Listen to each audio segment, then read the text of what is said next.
Hey, and welcome to Lemon Drops, brought to you by the Smoky Lemon crew. We'll be talking branding, marketing, and everything in between. So grab a coffee, sit back, and let's drop in. Welcome back to Lemon Drops, and today we have another community podcast for you. And joining me this morning is Dane from the Taranaki Safe Families Trust. Kia ora, Dane.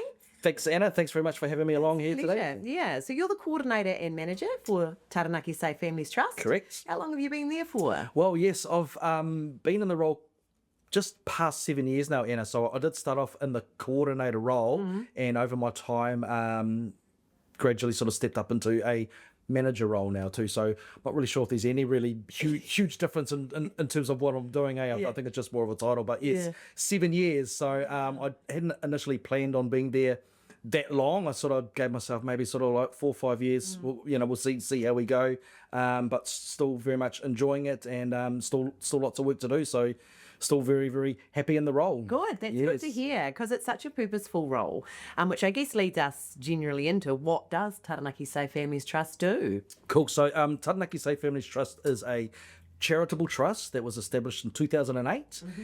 We have a MSD FVRC, which stands for Family Violence Response Coordination Contract, and we've held that since obviously 2008.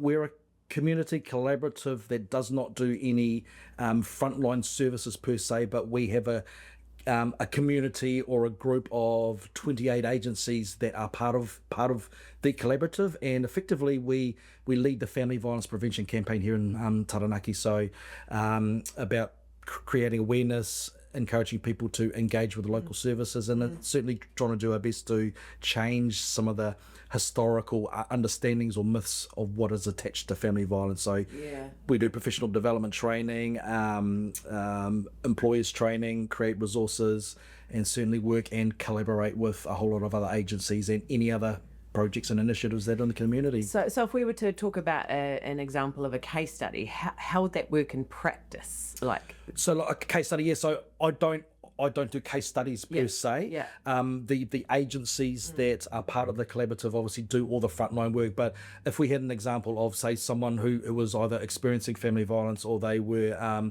maybe users of family violence who wanted to make some changes, and if their first initial thought was, oh my God, where do I go? What do I do? You might come along to our website. You might be able to get a hold of someone like me, and I'm effectively a person that would hear someone's story and then be able to point them off in the right direction, or certainly connect them up with the best organisation or the best person that's going to be able to provide support for them. Right. So some of those agencies would be like Roderick Hope Trust. Yeah, so Women's Refuge. Absolutely. So we've got where we say there's a range of government agencies, so the big statutory agencies, police, Oranga Tamariki, the Ministry of Justice, the Ministry of Social Development, Kāinga Ora, and then we have a whole lot of other community-based organisations such as Bernardo's, Family Works, and you'll actually find that historically we used to be attached to agencies that were strictly in the family violence sector, strictly had family violence response contracts, but now as we've worked certainly over the last couple of decades, there is more emphasis on collaborative. So even if we used obviously Roderick Hope or someone like Kāinga Ora as a classic example, housing providers, historically you would think, again, even if we went back 20, 30 years, and if you said, right, well, Housing New Zealand, so what do? Well, they really care about just ensuring that you're paying your rent and making sure that the lawns are mowed. So that is a very sort of insular way of thinking, but over time, because they have the privilege of being able to be inside some houses and have some connections to some families, that they may either see something now, they might either sense something, or the people in that house may actually disclose something to them as well. So gone are the days when they're, no, I'm just here for, to check the lawn length. They've obviously got an obligation now to say, hey, listen, we're not a family violence response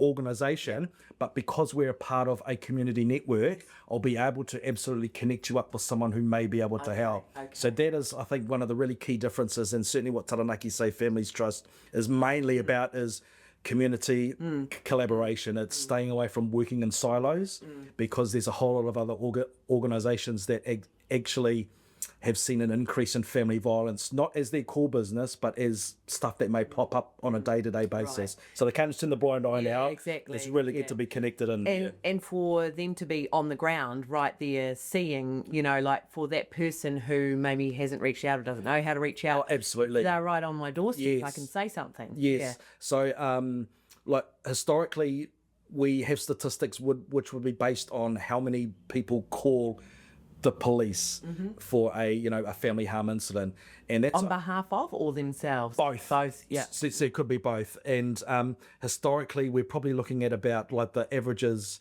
known around the country, about 25 to 30% of all stuff that's happening is only ever obviously reported. So we're dealing with a massive amount of unreported. So all the statistics that you see, you have a look at it, sometimes you think, oh, it probably times that by 4 or 5, and that would give you a true picture of it as well there too. So it's absolutely critical that not everyone's going to contact the police, and we're very, very understanding, and we know that there's a lot of historical institution stuff that goes on, and it's filtered through generations. Although sometimes the police are bad people, they they don't want to do anything. If you had a look at OT, don't contact OT because they're just going to They're going to take the kids away. So we certainly want people to feel confident and safe to be able to report stuff, but it's not always going to go through those right channels.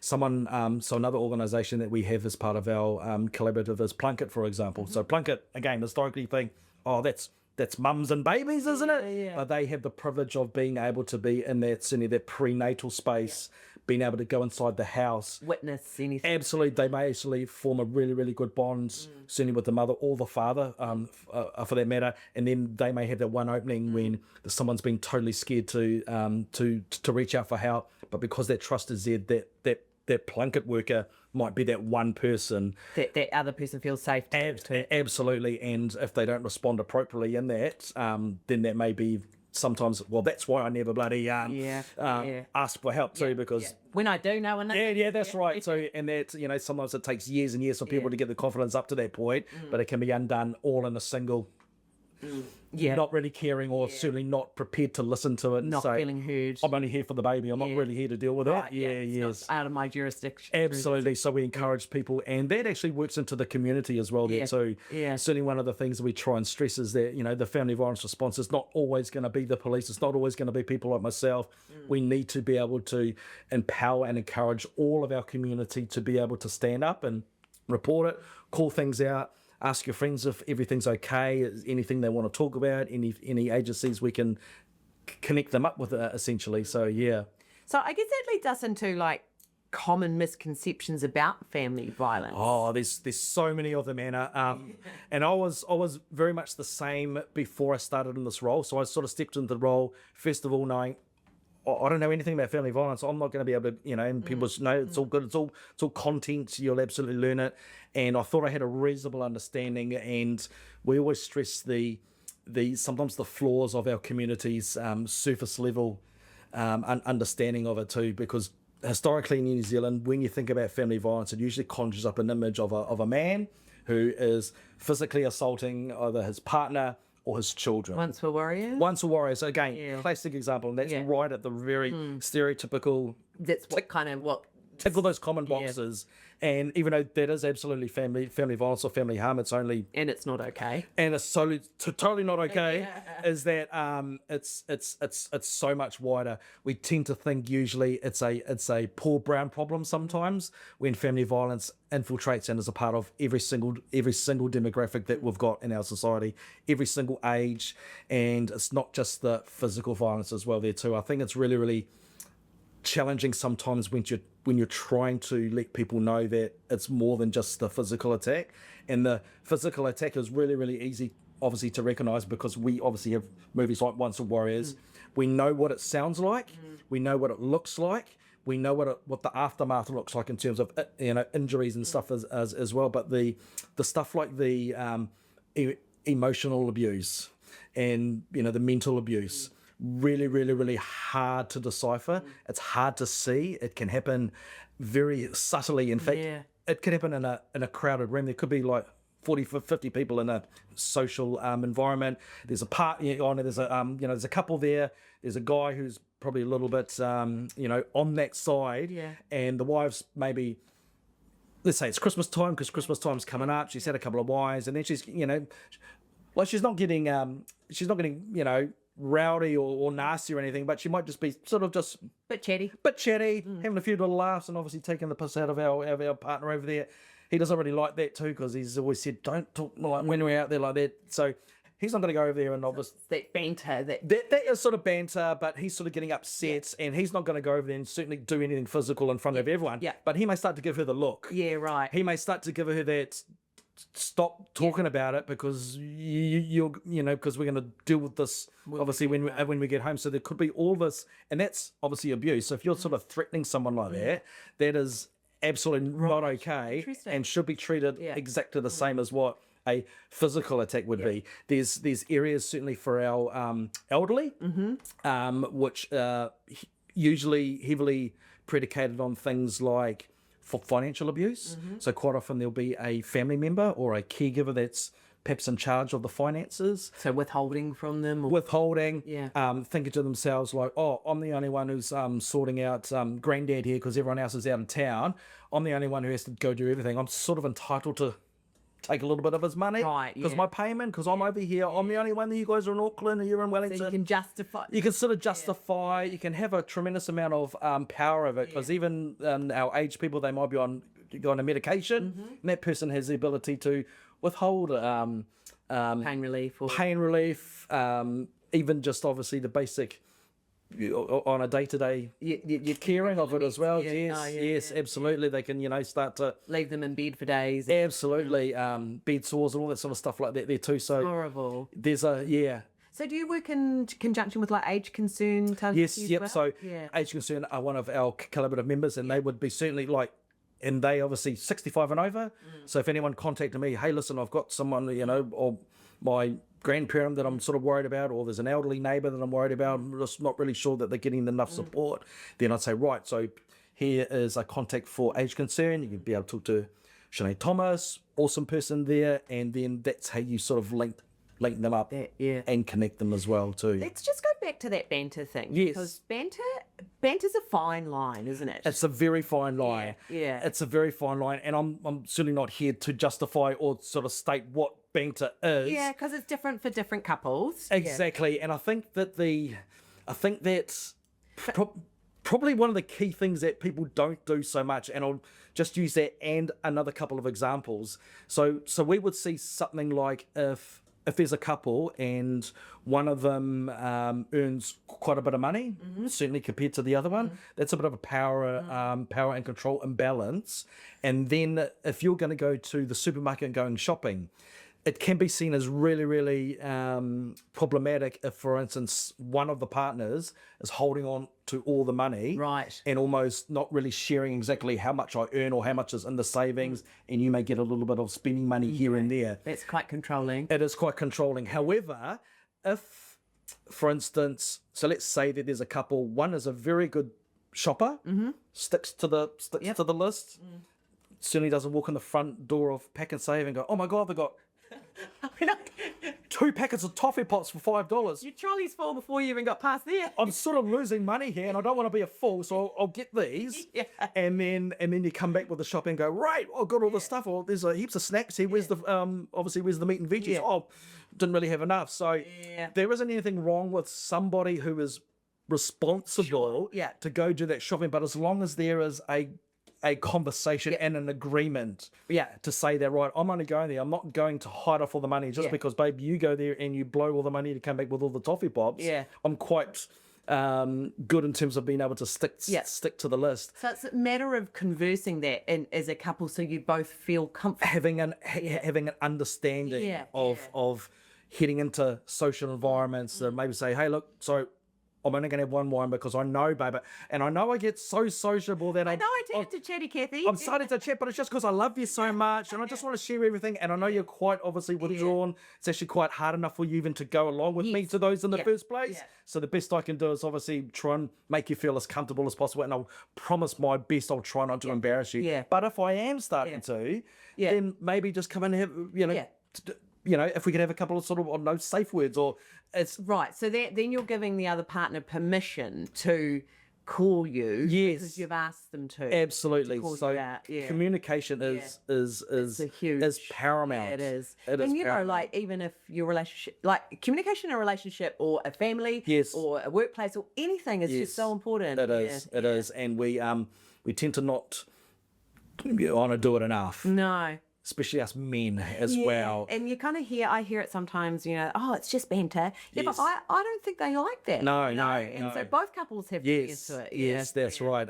And us men, because we've got a lot of historical expectations of the way that we're meant to act, is that we haven't ever been encouraged, certainly historically, as much as we can, to talk, to share our feelings, because there's this whole sort of thing about us having to be in control and tough and not ever show vulnerability or don't show too much of your feelings, because then it's actually showing that you're flawed in a way which you are not. It's just crazy. And so, Dane, do you think that narrative has changed at all about how it's okay for men to show emotion? I think it's slowly changing, Anna, but I don't think it's changing fast enough. And I sort of get caught off guard sometimes because I live and work in this world now, and I'm usually surrounded by like-minded people that you don't need to convince anyone from it, because everyone sort of understands it. But then sometimes you go out of your normal realm and you go out in the community, and you might hear a comment or just hear some stuff, or hear about an experience that's out there, and you think, oh my God, we've got so much work to go. And I think it's quite hard as well, because we seem to, with the rise of encouraging men to be vulnerable and to embrace a whole range of emotions, which we know is not actually a man thing, it's actually like a human thing. Totally. And I think certainly one of the arguments is that if you are not promoting or allowing a society where men can, again, feel and exercise all of those emotions, is that we're effectively denying some of the fundamental rights of what it is to be a human first. That's to feel. It's okay. We're built on feelings.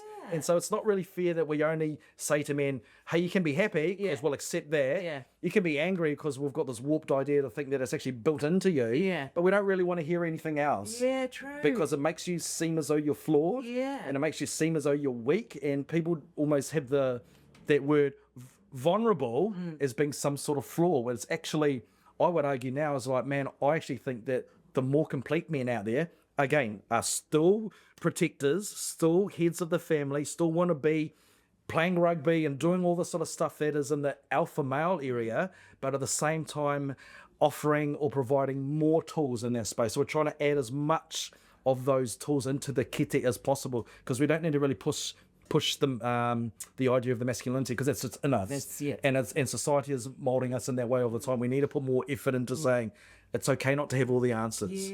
It's okay. Again, I'd be thinking about things like a young man, 19, 20, has got a partner and they're expecting their first child. And let's say that young man, again, he's still 19, so he's young. His frontal cortex is not kicked into action like yet. Nigel Latter explained to us. As we know, it's somewhere between sort of 26 and 30, and some of us are still trying to get there. But it's actually really, really tough, because he may say to himself, or in his own thoughts, man, I'm going to be a dad. My dad wasn't even there. I don't even know what to do. I don't want to be a crap dad, and so I'm nervous about it. But he may share that in the wrong environment, and the alpha male culture is just going to say, oh, don't worry about it, bro, just harden up, and you'll be fine, you'll just get on with it. And just do it. Stop. Bro, don't act like that, because your kid doesn't want to see you like that, when it's more like, I would absolutely welcome a 19-year-old to say, hey, listen, how do I not? I've got these feelings inside me, and again, which is nerves, which is really a really good sign, because it just tells me that that guy actually wants to break that cycle. Wants to do, anyway, absolutely wants to do the right thing. So there isn't anything wrong with, hey, can I have some help, because I'm not really 100% sure what I'm doing. And that's not weak, that's brave. No, again, that's I think to myself, in terms of being the man, that's the man. Yeah. Because he is, again, he's a hard worker, he does all that stuff, but he knows that he is not perfect. Yeah. And he has the ability to ask for help when he needs it. That's far more manly than just being like, oh, I'm just gonna fucking like that.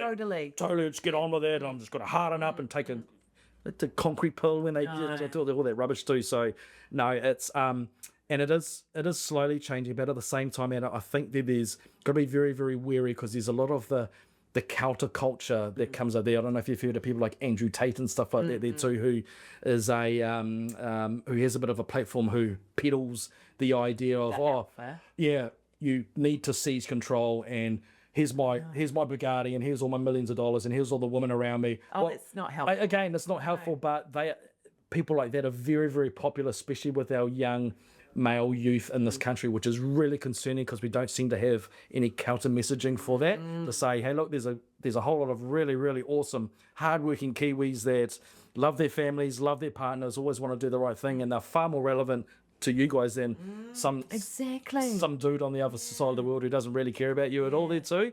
And he's got ideas of things like, and a woman shouldn't be able to drive, for example. They shouldn't be able to have too much of an opinion. That stuff just... I know. Honestly. Woo. And I don't want to be around like anyone who sort of spouts that stuff. But he's got a following, and the way that I sort of reason it is that someone like Andrew Tate would say, he says and promotes the stuff of what most probably 12-year-old males are like.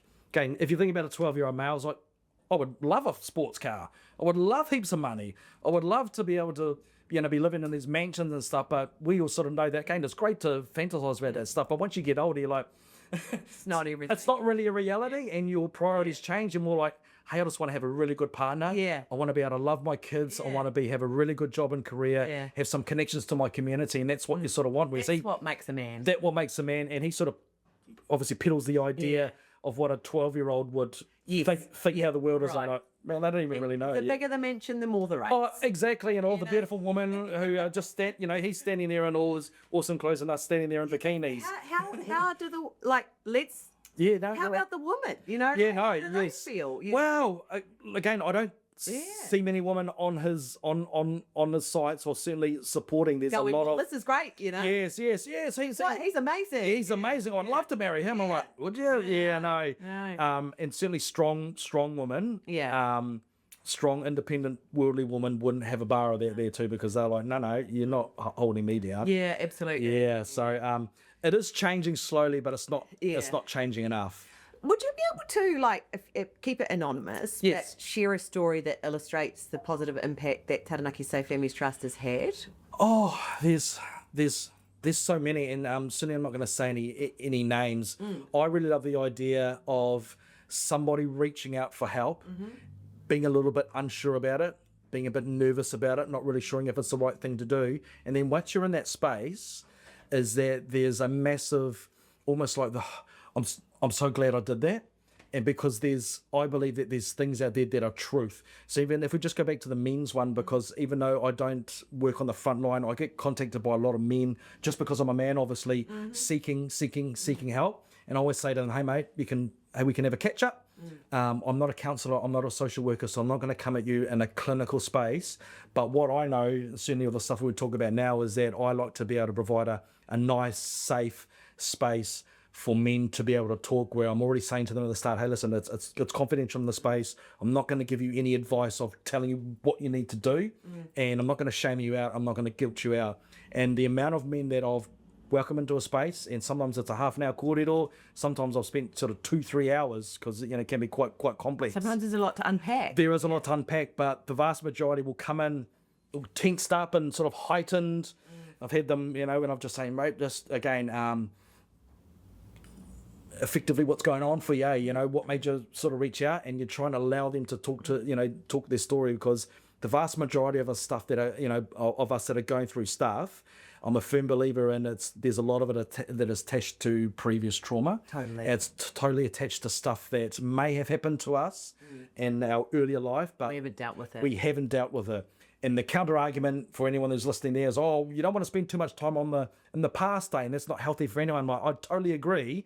I don't want anyone to stay in the past. But if there's something that's happened in the past, unless you deal with it, unless you name it, talk about it, do it in a safe environment where you can unpack it, it's going to come up and keep biting you on the proverbial in your present life. And that may affect your current relationships. It may affect your parenting style. So I would always say, no, I don't want people to be entrenched in the past. If you've got stuff in the past, though, it's really critical that you go right those wrongs. And you, again, and it might not even be about putting someone in jail or getting a revenge on someone, but it's just the ability to talk to it, to name it, to say acknowledge it, how I felt, and then have someone around you go, that's okay. But they're going, oh, validation. Yeah, validation. So all they're doing is they are sharing space with you and holding space. And the amount of guys that, again, even after a 3-hour kōrero, and I have to do my best to, not do this, or have a look at the thing, or, oh, well, lunch is coming soon, you do I've got 3 key things that I always try and focus on, and it's like, shut up, so just listen, which is hard for me sometimes, acknowledge their feelings, and be with them in the moment. And the amount of times that I've got to the end of that, and then, all right, so mate, we'll do a follow-up. I'll give you some context of some people who may be able to reach out. Hey, thanks for that. I feel so much lighter. Because he's offloaded. And then I say, it's okay, I haven't done anything. All I've done is just allow you that space. And even though you've shared a little bit of your burden with me, I don't carry that burden. I've just taken it off you. And you do feel a little bit better. You do feel a little bit more confident, because most people, even either a victim of family violence or a perpetrator of family violence, sometimes they do not even think that there is a way out of it. Having a look down the tunnel and there's no light. So even if we, not only me, but our trust or anyone who works in the trust can provide that microscopic little bit of light to say there is hope. It's going to require work. It's going to require sacrifice, self-reflection, all that stuff. But there's always a little light. Absolutely, yes. So those are all the great stories that I certainly like to experience myself and hear from the people that are working in the collaborative as well there too. Well, I guess we kind of get to the point now where we wrap it up and sort of ask, like, how can people or local businesses or those that are needing help reach out and get involved? And so we're just getting we're in a Smoky Lemon now, so we're getting our website sorted out. So hopefully that'll be updated and live in a few weeks. So you can always go to the website to find out. We would always advocate, again, anyone going through stuff, it's important to reach out. I'm a great person if you wanted to even talk about stuff. I'm a great first stop. Then I can certainly say, right, share a bit of your story, then I'll be able to point you off in the right direction. In terms of our community, so one of our big campaign pushes recently has always been that family violence is a community issue and it's going to require community solutions. So even just to branch out from the not staying in silos, is that every single person in the community can contribute to this in one way or another. It's not just going to be for the police or the family harm teams that are working inside this area, is that we all have the ability to create that change, because what we allow or what we accept or what happens in the family violence world is effectively predicated on what our society looks like and what we stand up for and what we don't stand up for. We certainly encourage the use of the upstander. So for those that don't know what an upstander is, a bystander is effectively someone who just stands aside and watches it and says, it's got nothing to do with me. So that has been a historical belief that we've had in New Zealand, go back to the 1970s. Your neighbour, you could hear some yelling and screaming next door, you could hear some glass breaking or something, and then you're like, ooh, should I do something? And then someone in your house would say, hey, let's not get involved. We don't know what's going on over there. And again, we had this crazy, if we could hear a woman screaming, we'd be like, ooh. Yeah. Again, this sounds horrible to say, but I'm just saying it because this used to be the belief, is that, we don't want to get involved because we don't know what she's done. Like there's any justification. Like it's her fault. Yeah. Even if she has done something, she's obviously, she's screaming. She's screaming for a reason. So she needs help. So what should we do? Like, if when we hear that, yes, what should we be doing? You should be ringing the police. The 111? Absolutely, absolutely. The more, because family violence, certainly inside the houses and in our homes, is allowed to continue because no one else calls up. If you then start to make a stand that, hey, we're not going to allow you to keep hurting her like that, and then you get the neighbours on board, it will start to slowly get to the point where he makes those decisions about, oh, I can't really do that now because those bloody mangy neighbours are always going to narc on me. You can do things like it, and even as I say this, we don't expect anyone to get themselves in danger and to stand in and be some sort of hero. No. But there is a multitude of ways that you can have an impact on that there too. It even comes down to the very, very subtle things of, for instance, when the lads go to the rugby club or the lads go to their sports clubs after they play sports on the weekends, and again, quite often that's an area where alpha, there's a few drinks they'd had and a few sort of almost sort of like sexist behaviour. So even the very thing of, for a guy, a really good skill is that if you're in that situation and one of your mates then says to you, hey bro, you want to hear a funny joke? Is that, and again, I'm not saying this is easy because it takes us ages to get to that point, but I'm certainly comfortable to say that now. I say, oh, yes. Is it sexist or racist though? Because if it is, I don't want anyone to hear that. That is the narrative that needs to... That is the thing that says... It may sound a bit corny at the start, but it's only because it hasn't been normalised. Yes, exactly. Is that you could fall back on stuff. So I've got 2 daughters. Yeah. So I've actually got a real good incentive to actually say that I actually don't want to hear any sexist jokes because I love my daughters and I would almost be a hypocrite if I'm laughing along to your little thing, putting women down, go straight back home... To your girls. To my girls. I wouldn't be doing this the right thing. Same with obviously like on a racist one as well there too, is that and the only could smooth it up by saying, mate, because I love a good joke, but those sexist and those racist ones are really low quality. That I love a really good joke that is, again, has got some sort of bloody metaphor with like a food item, it's something that's corny that actually makes you laugh as opposed to going, oh, it sounds sexist. And I actually cringe inside a little bit. I'm like, again, you shouldn't ever be like, that's so funny because women are stupid and they are just objects. It's like, man, you sort of go...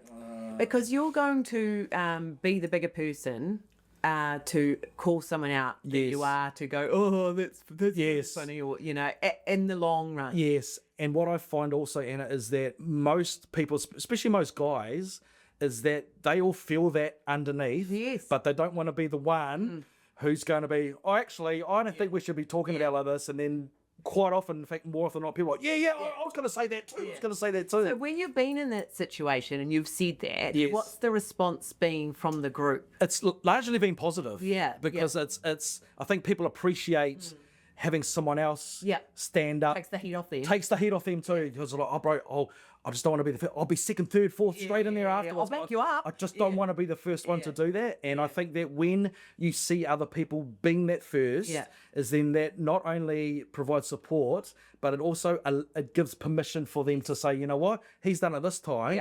I've seen that it's a really good response. I'm going to be able to do it next time in another one as well there too. And I'm going to teach my sons about that as well. I'm going to teach my daughters about that stuff as well there too. So there's a whole lot of subtle ways that you can sort of do it with certainly not putting yourself in immediate danger or anything like that there too. So for example, so let's say that I was driving past an incident and there's quite a bit of distance between us. There's like, say, 30, 40 metres, and I can see that someone's hurting someone else.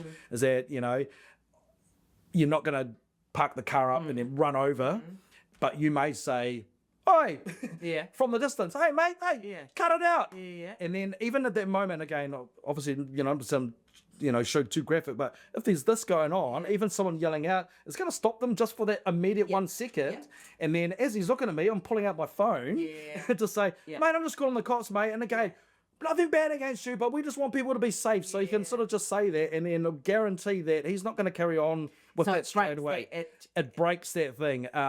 Again, and even that is happening 30, 40 metres away. So you're safe. Yeah. So I'm sort of safe in the right thing, but you can interrupt things. Yeah, exactly. Interrupt things, and even just say things like, I'm calling the cops. And again, people are like, what are they going to do? Yeah, what of it? And then it at least initially stops in that moment. That next fist might not be ended. Yes, absolutely. So those are, again, nice, they're good little tips. Subtle little ways. Yeah, they are. That we can all help the world be a better place. Absolutely. Absolutely.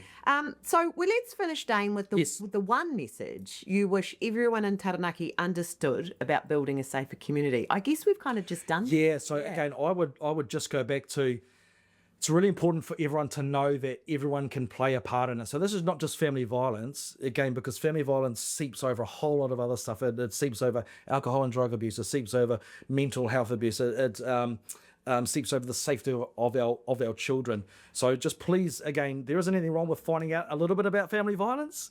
There certainly isn't anything wrong with thinking that, yes, I can absolutely contribute to it, albeit I'm not working anywhere near that area as well there too. So I would certainly encourage people to say, what we accept or don't accept of family violence is largely